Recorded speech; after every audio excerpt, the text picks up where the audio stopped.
Hey, it's Dave Brown here, host of Now with Dave Brown on AMI. Check out this latest highlight from the show. You are well aware of the impact the wildfires have had in Nova Scotia. Thousands of residents evacuated, homes destroyed.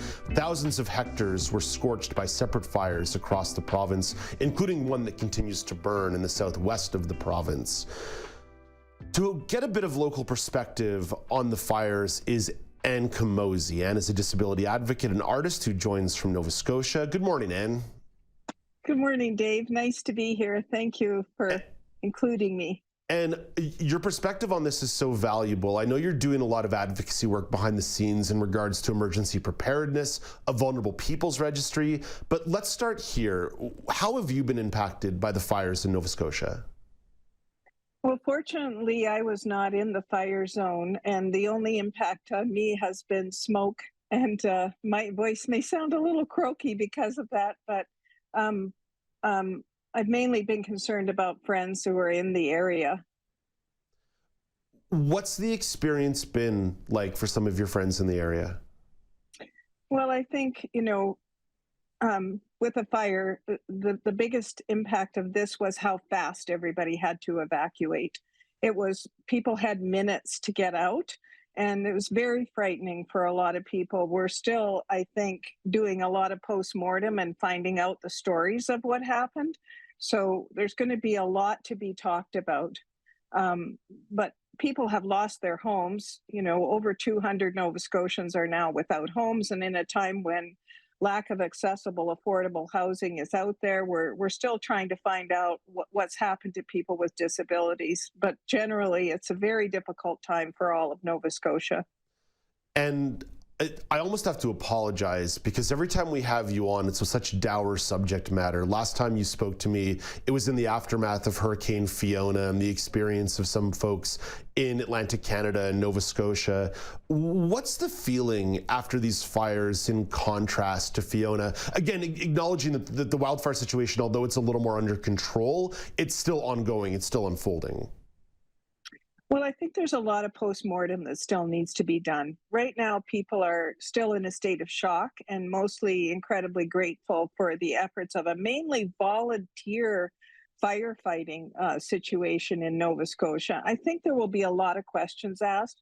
One thing for sure, people are really frustrated that these fires were set by humans, and it's not clear whether it was carelessness or deliberate.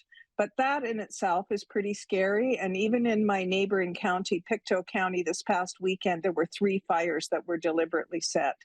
So I think everything about that is currently under investigation. I think the other feeling is that the fact that many of our firefighters are aging volunteers is a big concern. In my view, I think the governments and communities will not be able to continue to rely on a mostly volunteer system for emergency management. And I hope that will be a big part of the debriefing.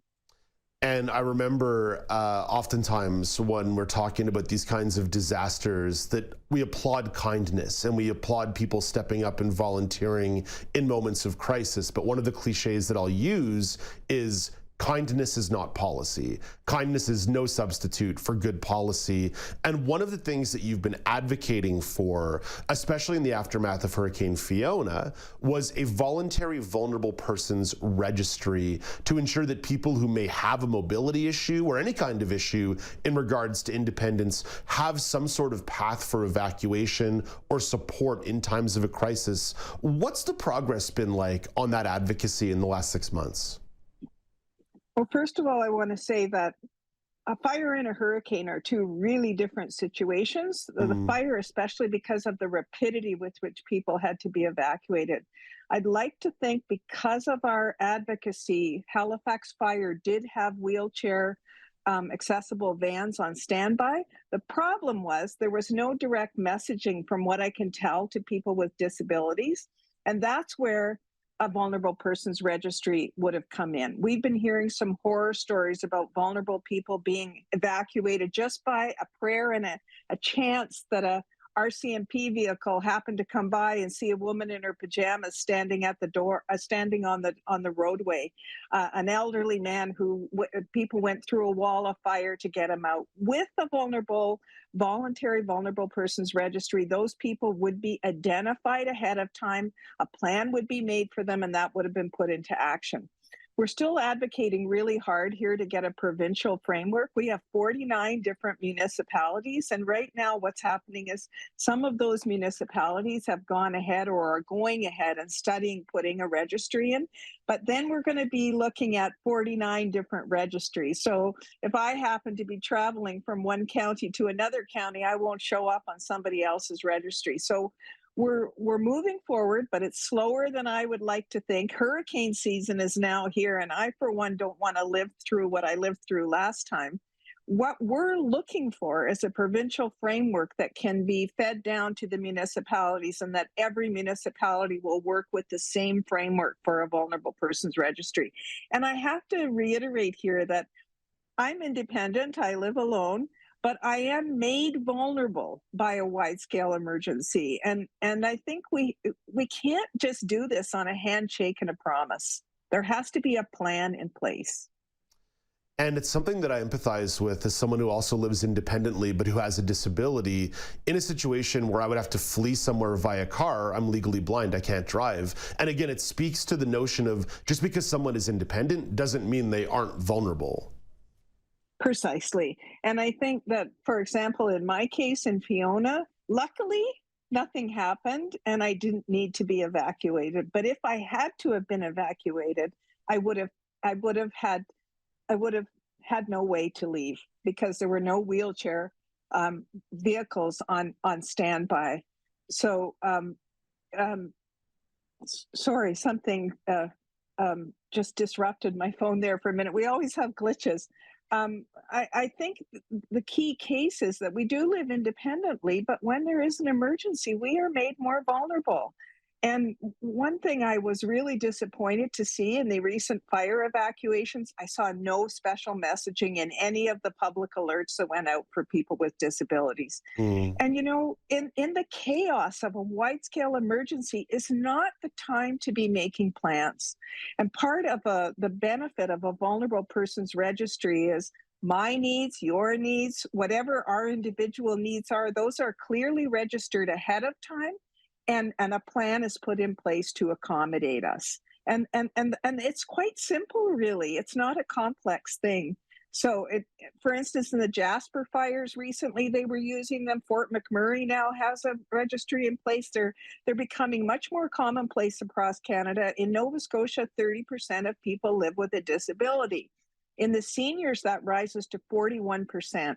And I think this isn't about kindness. This is about human life. This is about planning, and it's about messaging. And one of the lessons that I've learned so far in the immediate aftermath of some of the fires, speaking to a Halifax resident on the show yesterday, Shelley Hubley, they explained to me that in one of the evacuation areas that was evacuated in the Halifax area, there was only one road out, which really strikes me as a major infrastructure issue. You've already gone through a couple of them here, but in your mind, as a closing thought, what are some of the other lessons that need to be learned from these wildfires moving forward to other emergency preparedness in the province, whether it be wildfires, hurricanes, earthquakes, tornadoes? Again, as you say, all these things are different, but what are some of the broader lessons and broader takeaways that you think the province and cities and counties should be taking away? Well, clearly, I think we need voluntary vulnerable persons registry. If you're a person with disabilities and don't feel that you don't want to self-identify, that's fine. But I'm quite willing to put up my hand and say, I need help.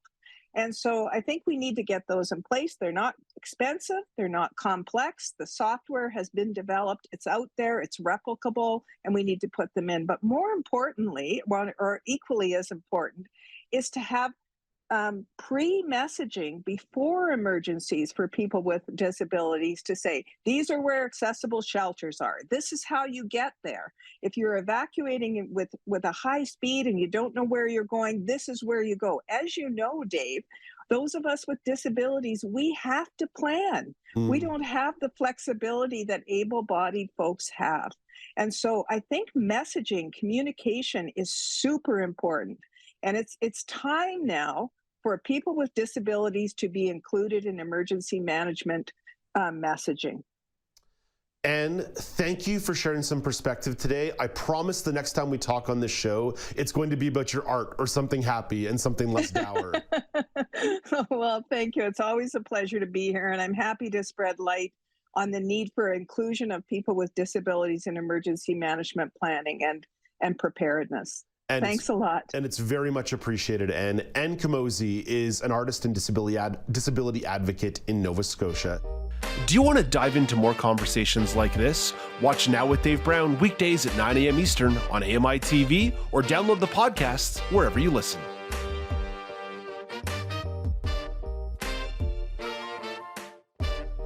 Do you want to dive into more conversations like this? Watch Now with Dave Brown weekdays at 9 a.m. Eastern on AMI-TV or download the podcasts wherever you listen.